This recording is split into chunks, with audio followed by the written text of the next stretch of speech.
The reason why a lot of Armenian companies now do not capture the value that was captured by OpenAI and Google is that we didn't invest in those directions like 10 years ago, right? So those who have invested 5-10 years ago are reaping the benefits. And so the progress, they are getting most of the benefits. So that's why I think we need to invest in the things that will become more relevant in future.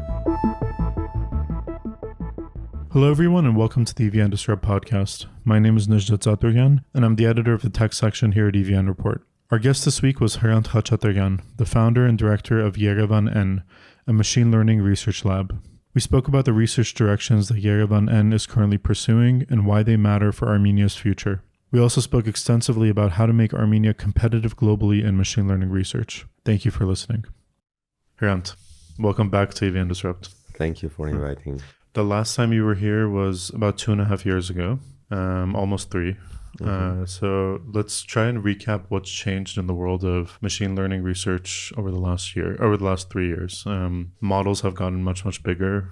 Doing research has gotten much more expensive. And the directions have sort of come together towards this world of large language models and multimodal models, just growing bigger and bigger. Yeah, I think 3 years ago, we're not seeing the impact of large language models yet. So people were working on them. I mean, GPT-2, maybe 3 was already published, but it was not available to wide audience, and we were not really seeing the power of them.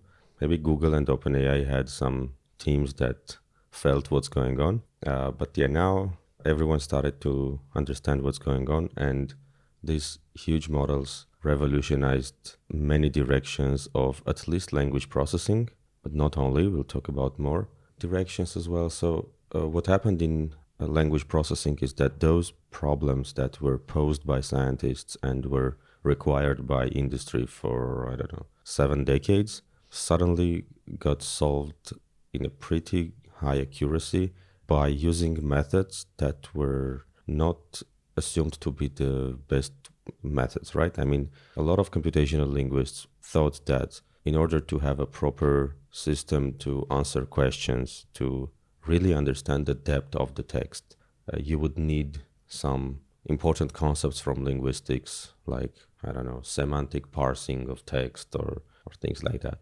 And suddenly it turned out that the only thing you need is a large language model and scaling these large language models to a lot of data and a lot of neurons, right?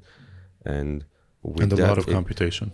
Obviously, a lot of computation, yeah. So NVIDIA managed to build GPUs and connect them in a way that you could use thousands of GPUs in a coherent way, as a single kind of machine. And it enabled to train huge neural networks on large amounts of text.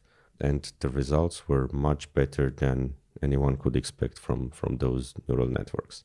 So the impact of that is the obvious impact that I think we all see, and it will be even larger impact in the next couple of years, is that this technology of text understanding became available to everyone in the world, both as consumers, as just users who can go to, chatgpt.com or Claude.ai and then use these technologies in their daily life, but also it became available to people who create products.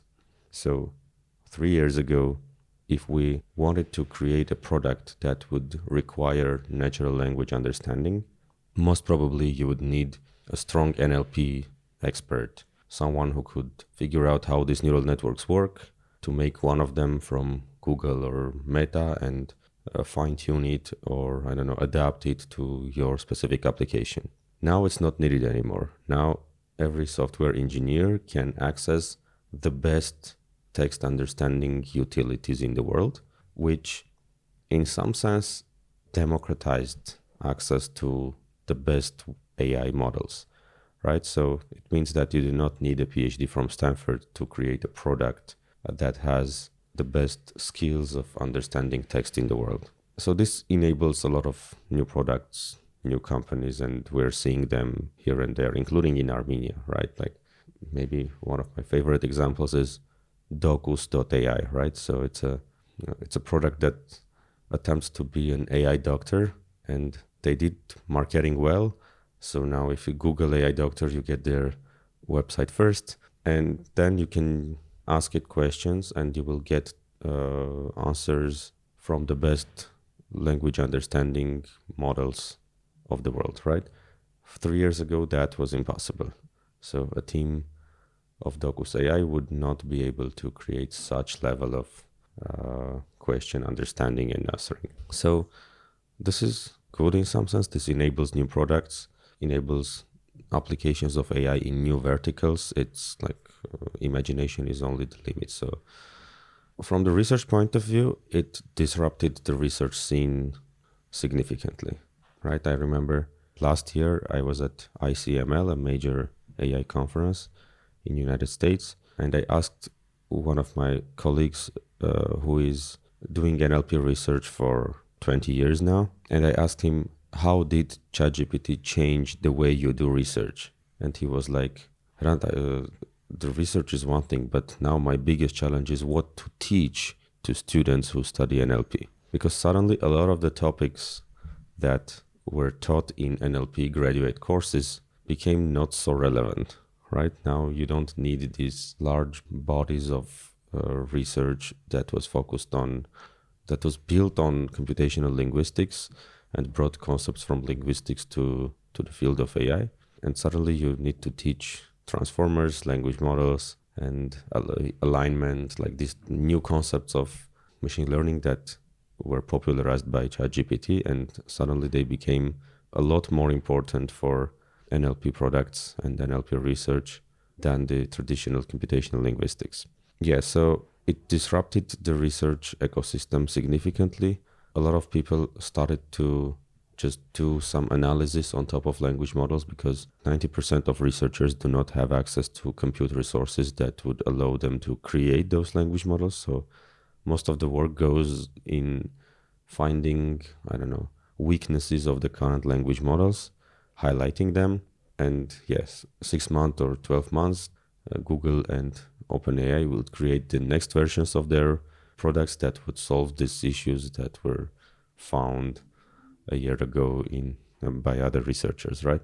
In some sense, a lot of research started to just kind of serve those large companies and large models. And yeah, some of those things are pretty interesting actually. So you're trying to identify weaknesses because all of us use these technologies and we are impressed by what they can do, but it's also obvious that they're not perfect, right? I mean, they have weaknesses, they have problems, but it's getting increasingly complicated to characterize these problems, right? Because it's not trivial. There are very rare cases when these models make trivial mistakes, right? Most of the problems we encounter are pretty hard to characterize, define, and measure. So this probably becomes an interesting type of research.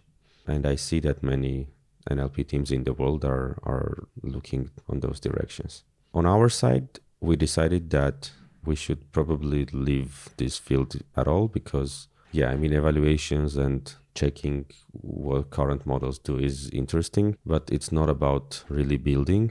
And then building competitive language models requires resources on the scale of billions of dollars of investments into hardware, which is not available. So we thought that it's better to focus on things that will be important in future rather than trying to catch up what OpenAI and Google are doing with text and just becoming kind of servicing their right.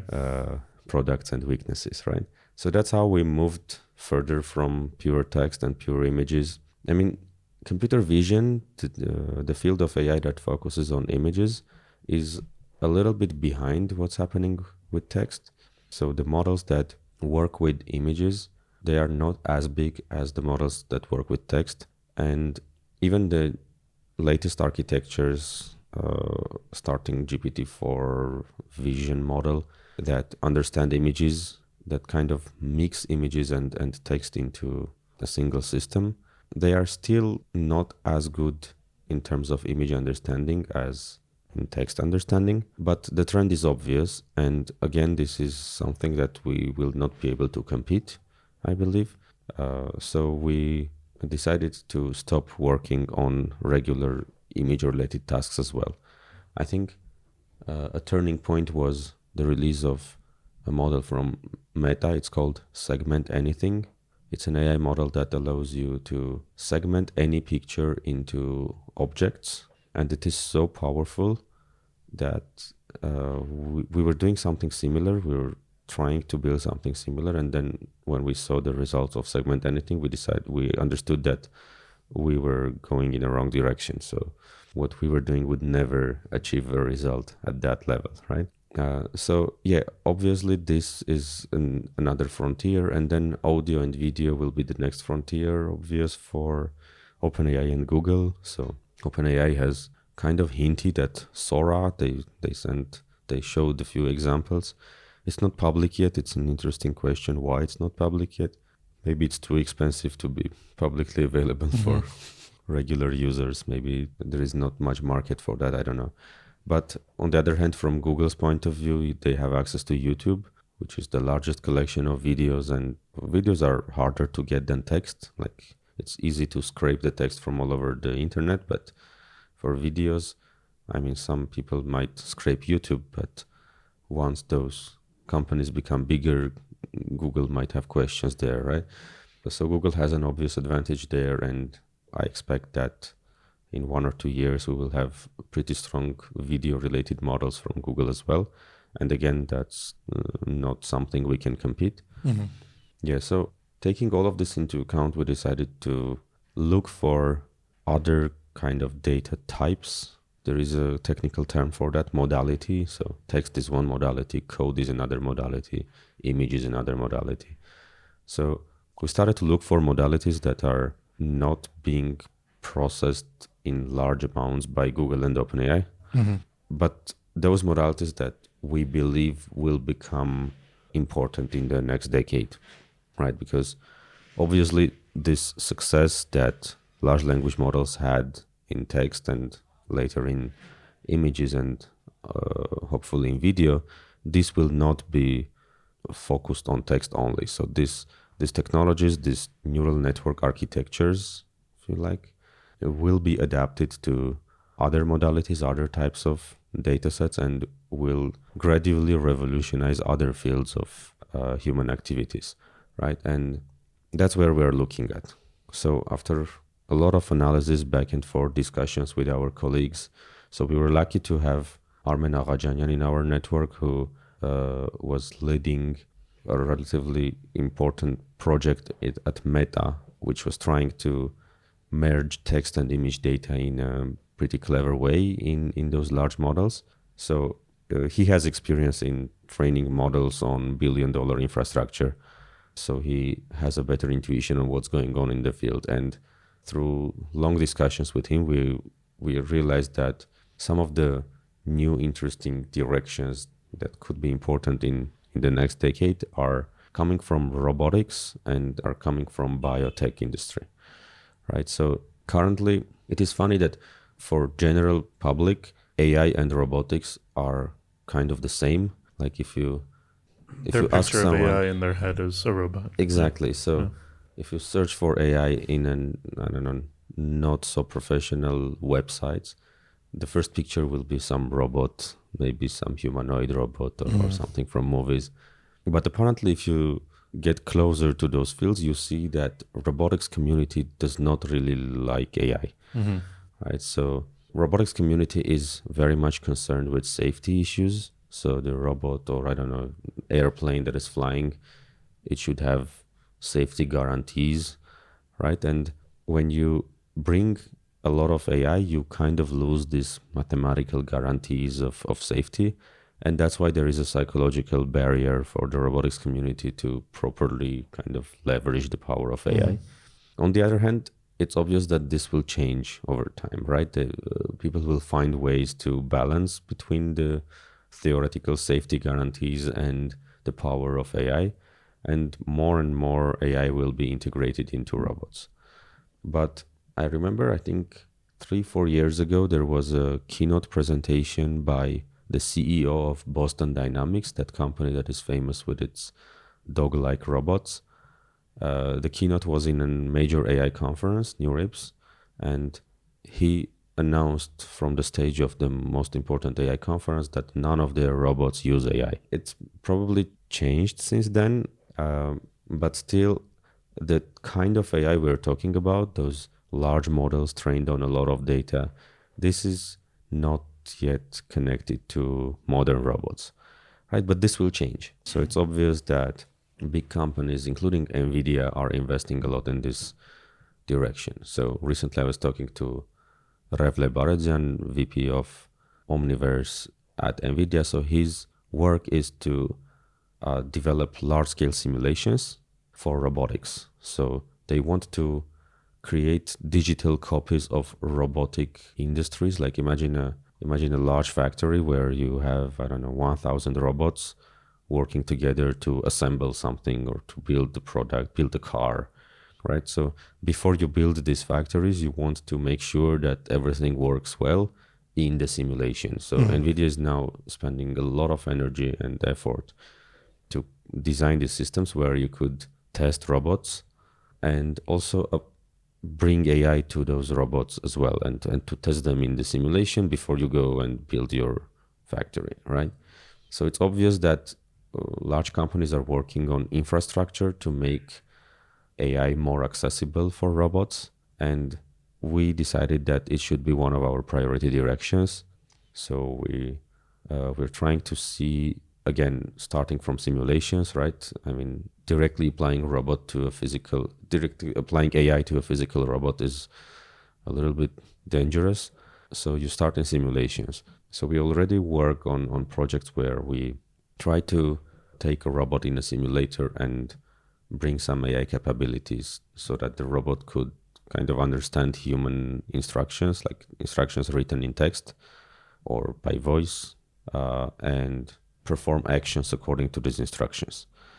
So this is an important long-term direction for us. Is it just the task that it's completing, the importance of it is just to be able to provide it the task using voice or text? Yeah, so for example, if you have some consumer robot in your house and you want to describe a task which is not very trivial, right? I mean, it's not kind of coded already in itself. You want to have some custom instruction, something like, an example would be what you would say to a kid, right? Like, go to kitchen and bring, a cup of tea or something. But if the water is not hot enough in the teapot, then, turn it on, wait for a couple of minutes and then bring, right? So this is an instruction that you would give to a person.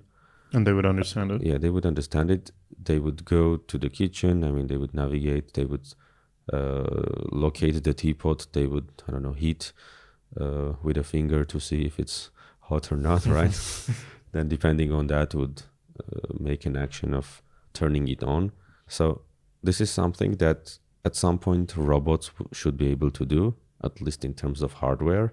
And then you have the question of AI to understand these sceneries, right? So the robot should be able to locate the kitchen, should be able to locate the teapot, which is kind of computer vision. And then, somehow understand the temperature. So sensing in robots is another difficult problem, right? I don't know what kind of sensor these robots should have to distinguish between cold and hot temperatures. But then even after that, it has to kind of connect the sensor input, whether it's a temperature or camera input, like where is the teapot, to the actions that it was instructed, right? And depending on that, perform the next action. So this kind of fusion of sensor information and text instruction, as a result, the decision of the next action is something that AI models should be able to do. So the research is more oriented towards decision making rather than the perfect physical simulation of a robot being able to do those tasks? Yeah, so I think what we'll do is to use the currently available best simulations. So I don't think we will work on creating a better simulation, right? We will. I think right now the research is in relatively early stage, so most of the research world that I see is working on simulations that are designed for games. Mm-hmm. So they take those game engines and do some interesting stuff there. But eventually, once these models get better and better, the problems of game engines, that the inaccuracies of game engines will become more important. And I think the industry will transform to what NVIDIA is doing, like Omniverse, which is much more physically accurate representation of the reality. And yeah, but I think we're not there yet. I mean, the current tasks that we're trying to solve and the world is trying to solve, they are relatively simple and do not require very high quality simulations, right? But at some point we will get to them. And yeah, we will work in these simulations. We will make sure that AI models can understand what's going on in their neighborhood in those simulations and perform some actions. And only after that, we will start to think about bringing them to real life, right? So this is, I think a lot of AI research has this important component, like how much you can do in simulation and how well you can transfer what you learn in simulation to real world. This is something that did not change recently. So ChatGPTs and others do not change this paradigm of research, right? So this is still relevant and will be relevant for a long period of time, I'm sure. And yeah, that's one aspect that we're focusing on. Is there research in the decision making, in improving the AI's capability to connect decision making? Is it generalizable to non-robotic tasks in more general AI systems? It's difficult to say. I think it strongly depends on the specific application. Like if you think about it, like even current text models, ChatGPT-like models, they have some sort of decision making. Right. For example, what we have now is you can ask ChatGPT to browse the web, right? It's an action that it should make a decision on whether I should look up something over the internet or not. Or this most recent model, O1, right? It needs to make a decision how long it should kind of think, right? Whatever it means, before what the producing an logical answer. succession of steps is in the thinking. Yes, so this is also kind of a decision, right? So my current understanding is that this type of decision making that is already happening in ChatGPT is already more complicated than the Robotics. decision making we're trying to do for robotics right now. But it will get more complicated in the robotics as well. I mean, we're just doing the first steps. So you start from simple decisions, but then over time, these models will require more complicated decisions. And I think a lot of this research will converge, like eventually the abilities of decision making that we kind of nurture in language models will be transferred to robotics and vice versa, right? So most probably there will be huge AI models that are capable of some sort of decision making, no matter which type of input they have, right? So it doesn't really matter if the input to this decision making system comes from text or from images, from video, from other sensors, right? Eventually it will converge.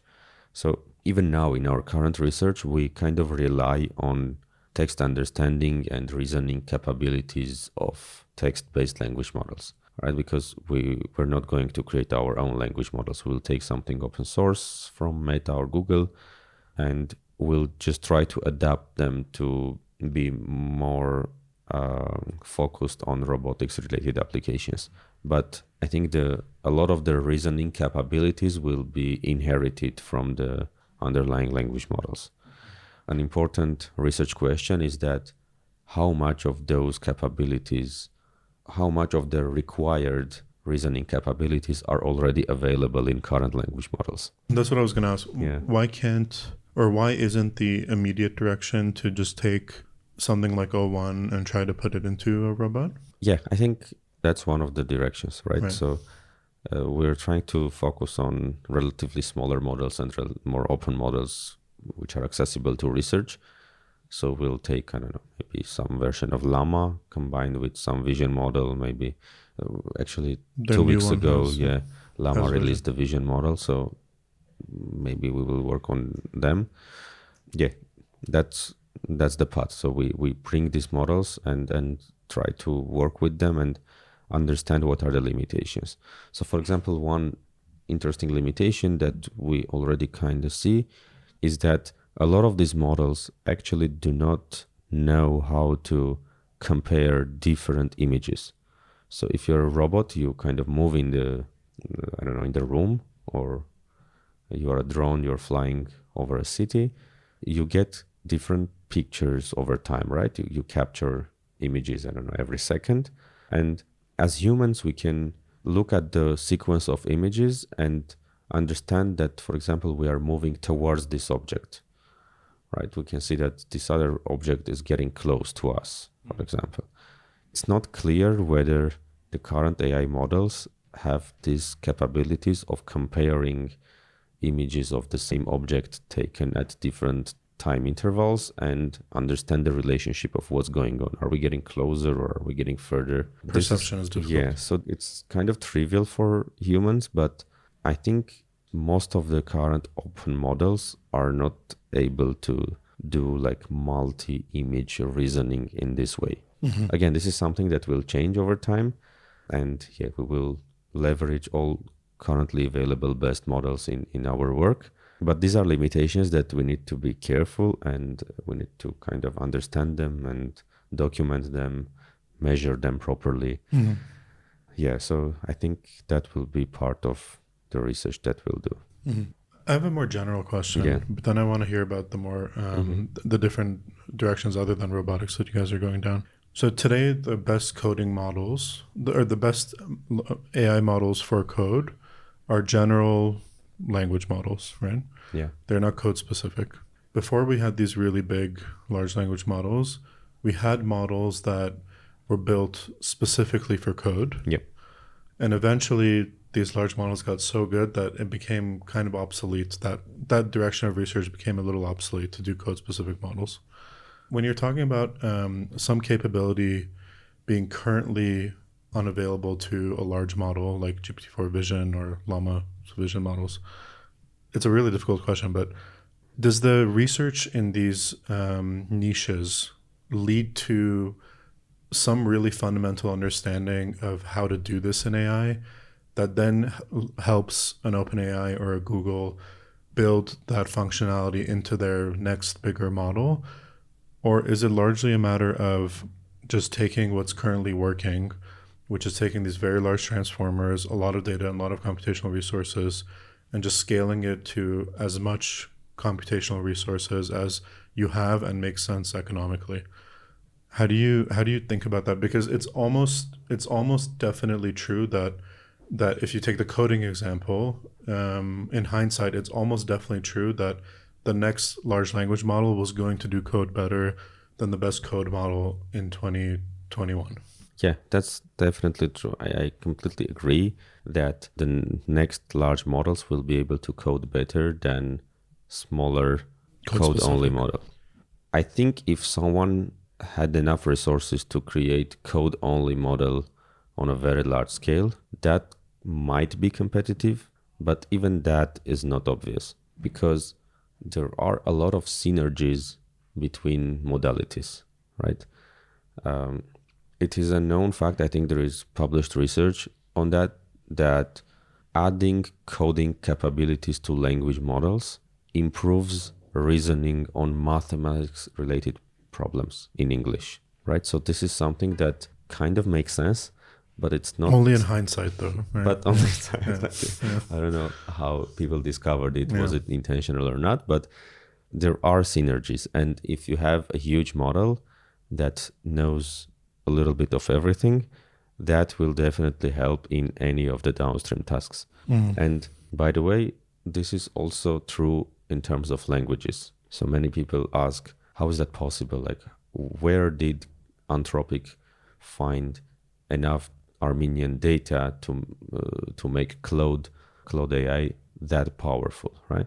And the answer is that they don't need a lot of data to make Claude powerful in Armenian, because Claude knows so many languages and has so good high quality reasoning capabilities that teaching a new language to that kind of model is easy. You don't need a lot of data, right? I mean, it's obvious in humans, right? When you know 5 languages, studying the 6th language is easier. So these AI models know hundreds of languages, and then studying another language is relatively easier, right?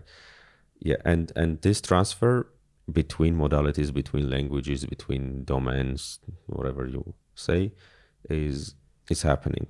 And yes, I believe that the best robotics focused models that we will eventually have, they will be based on the large models developed by those big companies. So we will never, I think, develop our own robotics model from scratch. We will always take whatever is the best available in the market, and then we'll add a few things on top of it to make it like better suited for a specific robotics application. So this adaptation to a specific robotic application might also become easier. We have seen this in text. Now, adapting a ChatGPT to a text-specific problem is getting easier and easier. Sometimes you just need to have a right prompt and do not even think about other details. But what we have done recently in the robotics project, we have seen that the current vision language models that could do some robotics related tasks like action prediction, they are not doing it well without additional training. So we were not able to prompt them in a way to make them work. This will change eventually. So we need to be careful. We need to monitor what's going on. Once a new model comes out from these large labs, we need to take it and then evaluate it. But I think for robotics applications, there is a lot of work to be done. But I agree that eventually a lot of those capabilities that we develop will be integrated into those big models, which will make it easier for us and others to build the next generation of robotics related models, right? So there will be this kind of loop. Let's speak about it not just from YerevaNN's perspective, but from the industry or the research perspective in general. There's some base model that labs with the resources available to them to build them will build. Yep. And that will be generally good at a lot of things. But there are these niches that are still very important, which labs like YerevaNN can take and fine-tune that model for those tasks. Yep. For the next generation of base model that the large lab releases will likely swallow a lot of these capabilities. But because it's so much better now, there are now new things unlocked that can be researched and fine-tuned. Exactly. And that continuously goes on for a long time. Yeah, exactly. Yeah. And there is a small caveat there. So these models are very good at modalities which are relatively easy to tokenize. So what is tokenization? So when you give your data to those large AI models, you have to kind of split it into pieces that is kind of known to them. So current strong models, ChatGPT, Gemini, and others, they understand tokens of text, which also covers code, right? They understand tokens of images, which covers images and eventually will cover video as well. They understand tokens of audio, like GPT-4o models cover audio very well. But if you want to add a new modality, then you have this difficult question on how to bring them to these models so that they can read it, right? So, for example, if we're talking about robotic actions, that's relatively easy because you could write actions in text and you would stay in the kind of space of language that is already understandable for the model, right? When you're talking about molecules, we had this project to bring molecules to language models, and there are famous ways to write molecules in text. So this is still easy, right? Because you could describe the molecule in Latin letters, and these models would be able to capture them as well. But now we're looking into, for example, 3D versions of molecules where you have to write down the coordinates And in some cases, you would just write coordinates in digits, which is known to these models, but that's not very efficient. So you might want to have a different way of bringing this data to these models, or the technical term for that is new tokenization procedures for molecules, for 3D objects. And then it will be a decision by those big companies to support these new tokenizations or not support them, right? For example, in robotics, we don't really have this problem because actions can be written in text. So the next versions of GPTs and Geminis, they will still support it, right? But if you're talking about 3D molecules, if we find that there is a new way to tokenize 3D molecules, we could take whatever Google and OpenAI have built and add support for these new tokens, for these new objects, which are the 3D molecules. That will be kind of our research, our product. But whether the next iteration of Google or OpenAI models will decide to support these new types of tokenizations, it's up to them, right? So it's possible that for a very long period of time, they will not add these new types of tokens to their pipelines, which will mean that teams like us will always need to add them later in a later stage. So everything connected to regular images, text and audio and video, I think this will be fully supported by those big models, and the kind of pipeline that you described will be correct and will be applicable. But once you go to more like weird objects, weird modalities, for example, a week ago we were talking to a company called YerevaNN. They're building radars for robotics. So radar input is something completely different. You could try to encode it as an image and make it kind of easier to access for those large models, but it's not obvious that the images are the right way to encode radar data. So our robotics models at some point will learn to tokenize radar data and to leverage radar data as part of their work, right? But when Google and OpenAI would integrate radar data into their pipelines, it's not clear. Maybe it won't happen soon, right?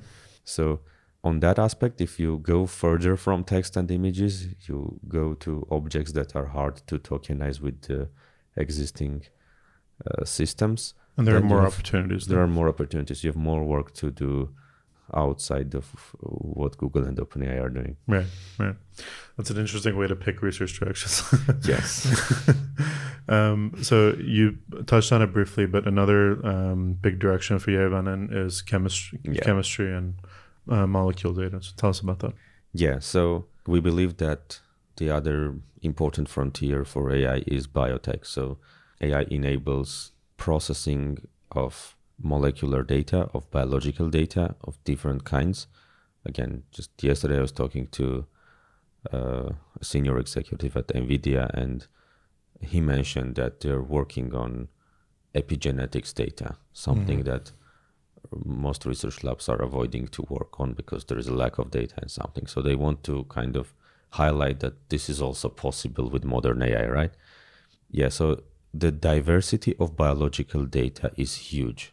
I'm a computer scientist, I'm not a biologist, so we started to work on biological projects, I think 3 or 4 years ago, and I'm still discovering new types of data that biologists are working on, right? So there are a lot of interesting types of data sets, new modalities, if we use this term, that can be covered by AI, and AI can bring interesting solutions to the problems that they face in biotech industry. So one thing that is relatively obvious is the modeling of molecules and proteins. This is the foundational building blocks of drug discovery. The way you design new medicine is you design a new molecule, small or large, and you try to understand how it will behave, how it will interact with other molecules, other proteins. And based on these interactions, chemists and biologists can figure out whether it will be useful for curing a disease. So a lot of things here can be automated or made faster with AI, and a lot of future innovation in biotech will come through these applications of AI in the field. So there are a couple of good examples already. So 3-4 years ago, DeepMind showed that a very long-standing problem in biology called protein folding can be significantly improved by AI. Mm-hmm. And I think a lot of biologists now use these tools. And there are other success stories like that. I think in terms of really discovering a new drug, we're still not there. So some companies claim that they use AI to discover new drugs, but there is a lot of criticism around that, because sometimes it turns out that whatever AI discovered was very similar to an existing drug, so it was not really novel and things like that. So this is an early stage, but it is obvious that this is growing. Everyone in the industry is talking about it. There is some inertia in these big pharma companies that also kind of opens opportunities for us. It's not that these big pharma companies take $1 billion and invest in GPU infrastructure. So this is also kind of a good opportunity. And on the other hand, we have a pretty good network of people involved in drug discovery, starting from academics like Ruben Avagian, who's at UC San Diego and is working on drug discovery for, I don't know, more than 3 decades.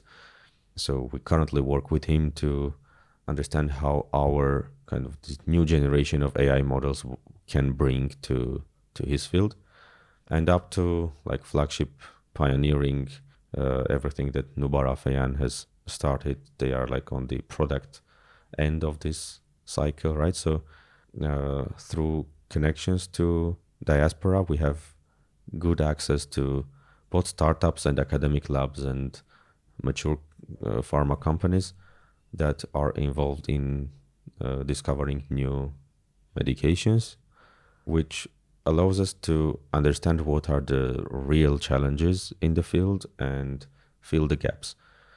Still, I see a lot of opportunities there, because most of the people who are like working full-time on drug discovery, they do not yet fully grasp what is happening in AI, right? So sometimes they make fun of mistakes that ChatGPT is doing, and kind of underestimating what modern AI can do for their fields, right? And through long conversations with them, we slowly discover why they do not trust AI in their applications and what is missing. So this will slowly transform into problem formulations for the AI community, because AI community does not understand these problems as well, right? And what the AI community loves is what we call benchmarks, Right. some evaluations of AI models. So once you have a good evaluation of an AI model, you just create better and better AI models to kind of beat these scores, right? That's what AI research is doing in general. And from what I understand over this past 2 years is that the benchmarks that are connected to drug discovery are sort of fake. So if you make progress in the currently available benchmarks, then this drug discovery community does not take you seriously, because these benchmarks do not really correlate with their real challenges, right? And now I think an important milestone for the community would be to create a set of like more realistic benchmarks, what drug discovery people really care, and measure the success towards these goals. And that's what we're also trying to do with our colleagues both in academia and in industry, right? So we're trying to come up with benchmarks which will motivate us and other academic labs in the world to develop better models. Given kind of how you determined earlier the research directions that you pick, how do you align that with what the, well, let me ask it more broadly. When picking, as an Armenian research lab, a part of, I'm sure you're thinking, is you want to be working on research directions that would be beneficial to the wider Armenian tech ecosystem and meet the needs of Armenia more broadly. Given that you have this confinement of taking research directions that won't compete directly with the frontier AI labs. Does that make it more difficult to be working on things that are within Armenian national interests, let's say? It depends on how you define Armenian national interest, right? So, good point. I believe that an important national interest for us is to be competitive in technologies in the long term. Broadly. And that's where you need to pick the technologies where you can be competitive, and that will generate a lot of value for the global economy.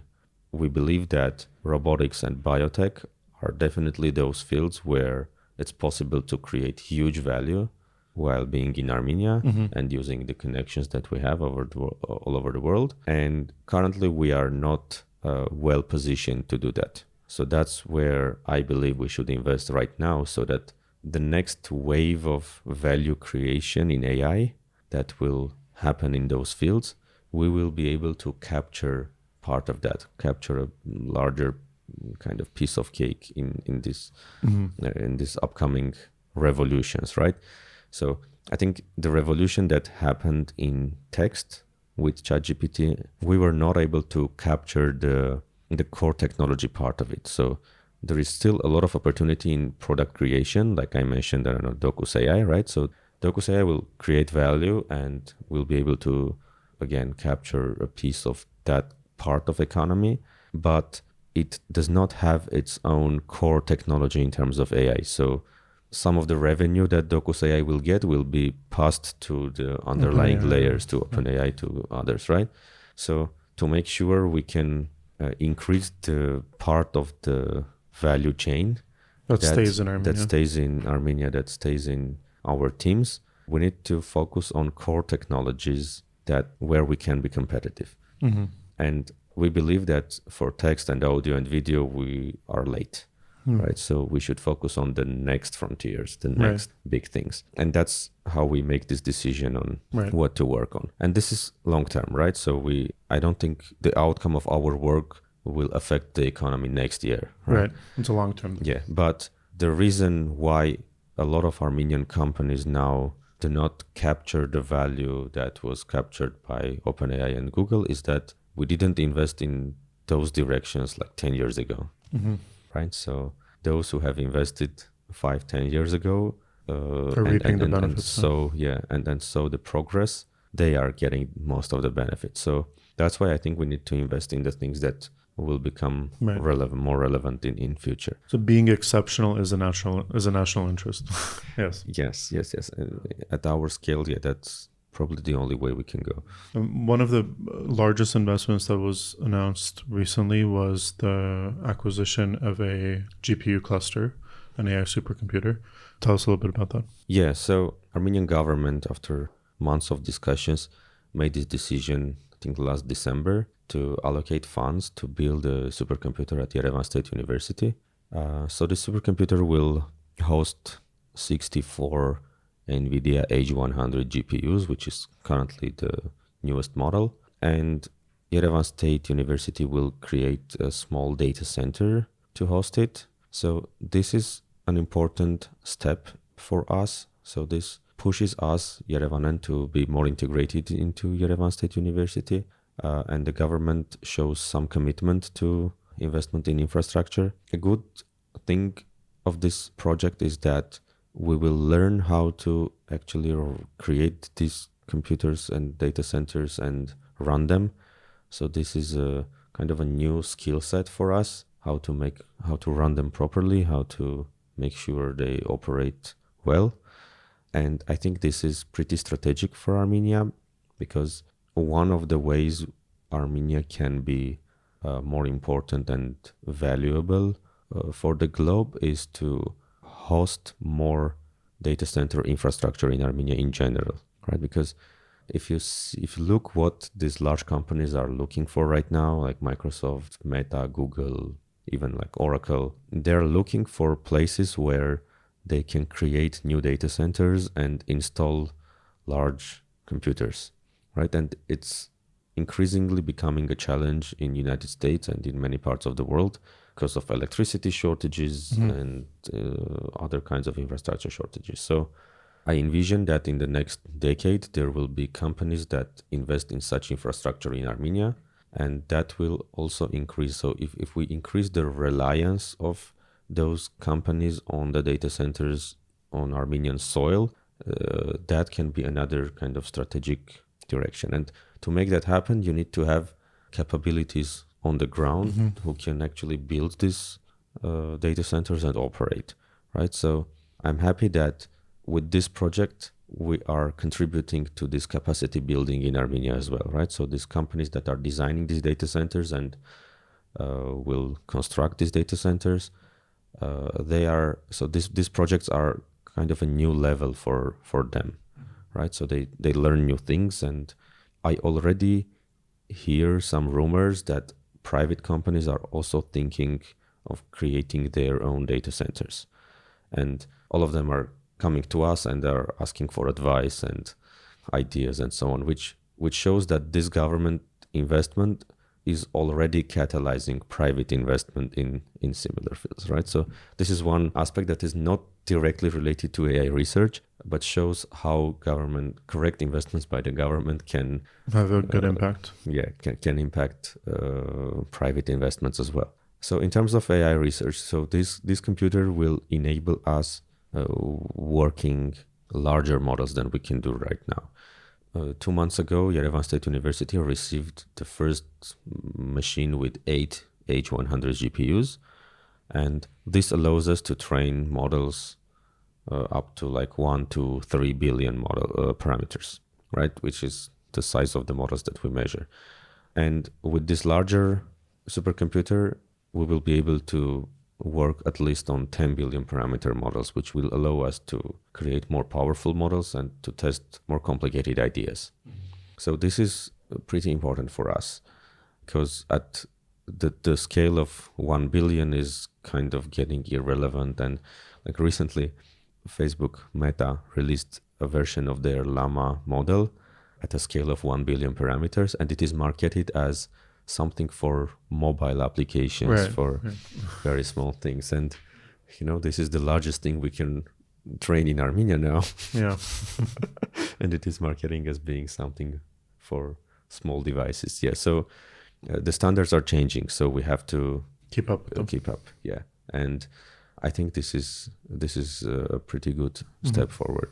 It's also extremely important for capacity building, in the sense that I imagine this number is constantly growing, but I remember when ChatGPT first came out, there was this really popular tweet by a machine learning researcher at a top lab that said something like, there's maybe up to 1,000 people in the world that know how to train a model of the size of a GPT model. I think it might have even been a few hundred. Yeah. Now, presumably, it's maybe a few thousand. And in Armenia, if you don't have access to that kind of infrastructure, then you can never gain the experience of building at that scale.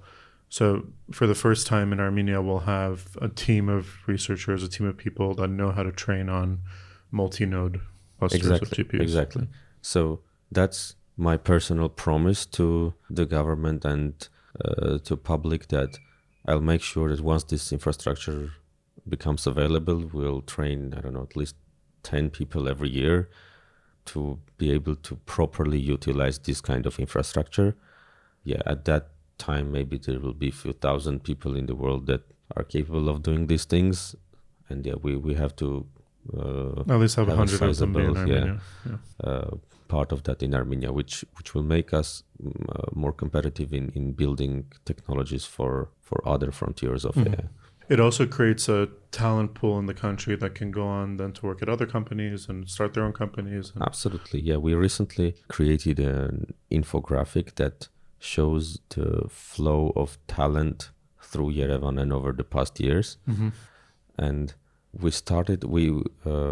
had more than 30 people going through our kind of pipeline, and we have 5 people going to PhD and postdoc programs to other countries.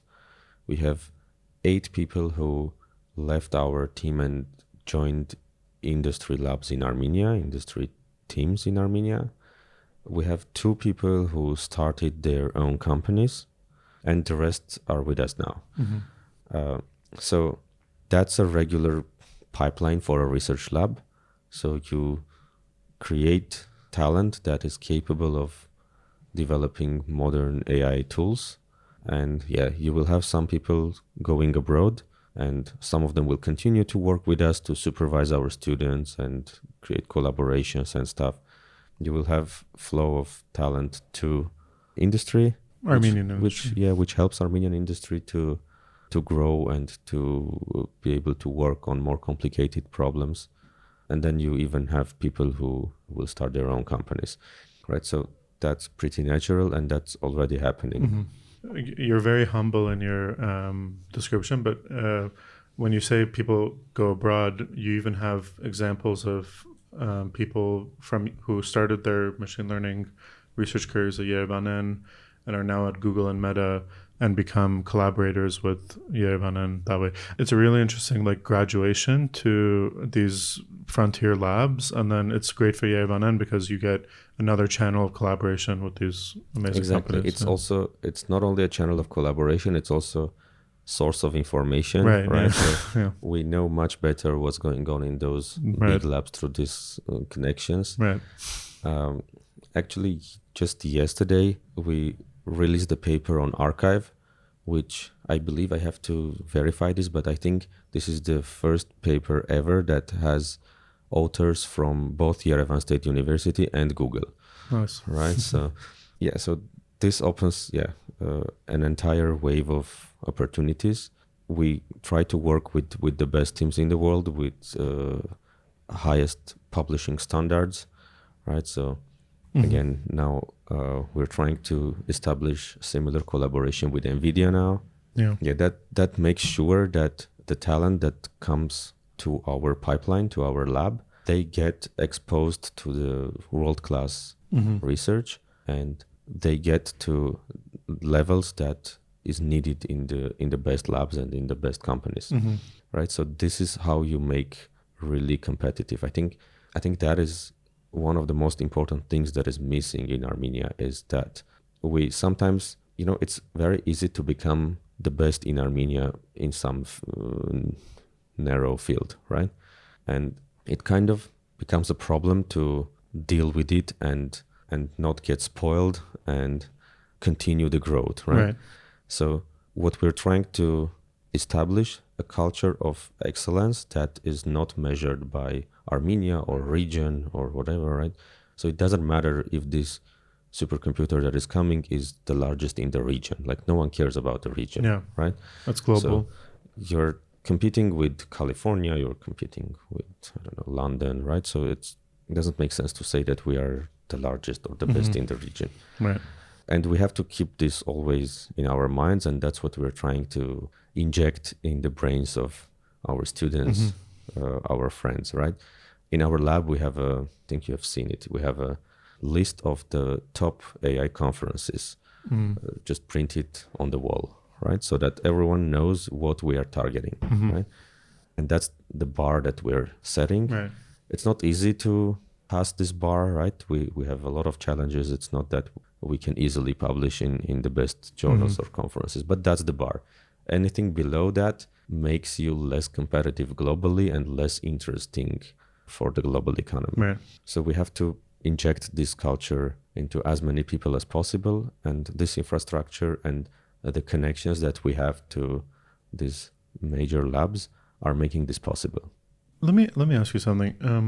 Why do you think YerevaNN has been so much more successful at fostering collaborations with diasporans than other Armenian organizations and institutions? I think when you talk about finding a researcher at Meta, at University of California, San Diego, at Google, etc., and having them be your collaborator on a research project, which is something that obviously takes a fair amount of time and effort from them. In certain cases, it's resulted in dedicating Meta's resources to a project and things of that nature. You don't hear this often when you think of Armenia diaspora collaborations. How have you guys done this differently? I don't think we're doing anything extraordinary here. I never really thought about it, but when I'm trying to retrospectively look at it, I mean, we just approached these people and asked them to work together. In some cases, even we didn't do that. They approached us, right? One nice example was Anam Galestian from University of Southern California. When we first met him, it turned out that he was looking for collaborators in Armenia for many years, right? And he had some success. Yeah, and with us, it was more, organized. And we had lots of papers with him and his other PhD students in USC. We were involved in research projects that they had funding for. They helped to fund us. But yeah, I think once you really looking for a collaboration and you don't want to keep the bar low, you are ready to jump to the level of quality that your external collaborator is willing to accept, then it's relatively easy. I don't see serious obstacles. There are enough people who are able to help, are able to contribute. They just need some quality levels, right? So I can give you another example with another partner from University of Southern California. He's not Armenian, and we were working on a project that the outcome of this project was not really good. So it was not at a level that would be sufficient for publishing in a major journal or in a major conference. But we worked a lot on that. I think we spent a year on that project. And I asked him explicitly, like, what if we publish this in a lower quality journal, right? Because, I mean, the students worked on that, spent a lot of time, and with zero outcome, it's kind of demotivating, right? But I had to ask him because he was a co-author, right? He provided the problem, so his name would be put there as well. He said no. He said, don't waste your time on publishing low quality stuff in low quality journals, right? And I realized that I'm on a dangerous zone. So if I insist, then we might become not interesting for him, right? Because, yeah, I mean, he works with us not to lower his standards, Of right? course, yeah. So maybe these type of issues are something that we need to be more careful. So if you're working with someone at a different level, you have to show that you are interested in getting to their level, right? Yeah. Not pulling them. Right. Yeah. Yeah, but I think once you do that, I don't see many obstacles. I see, whenever I see, not only with us, in several companies that I know that do consulting work for American companies, once you maintain the standard, you get successful collaboration. Right. And last question. If you look out 5 years from now, what do you hope will be different in Armenia's machine learning research landscape? I think the main goal we have there is to significantly increase the number of people involved. Right now, I don't know, there are, if you combine our lab, couple of other small teams at Yerevan State, there is a team at Russian Armenian University, and there is a research team at PixArt. Like all of us is less than, 50 people maybe. Working on pure research. More or less relatively pure cutting edge research, right? So I think in 5 years we should make this to, 500.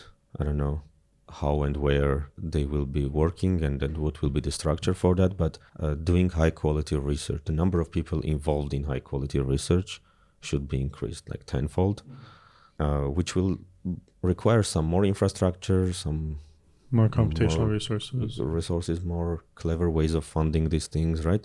A lot of the infrastructure should change, but I think that should be the goal. And I really hope that we will be able to bring this culture of excellence into a lot of people, so that even the students at the undergrad level, they have the same standards as the students at, Stanford or MIT. And I mean, there are good students, right? They are just in an incorrect cultural environment. So right.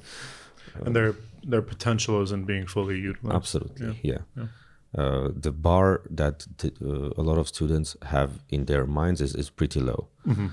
So with these projects and with this infrastructure, we should raise the bar, and through these connections as well, so that they can see that whatever their work is interesting to NVIDIA, to Google, to Meta. Right. And they are in the same kind of club, right? Working on the same things. I think this type of mindset, this type of thinking is very limited in Armenia. Like very few people think in those terms. I think that's what we should have a goal to increase, like 10x in the next 5 years. Hrant, thank you so much for coming on today. Thank you. Sure. Yes.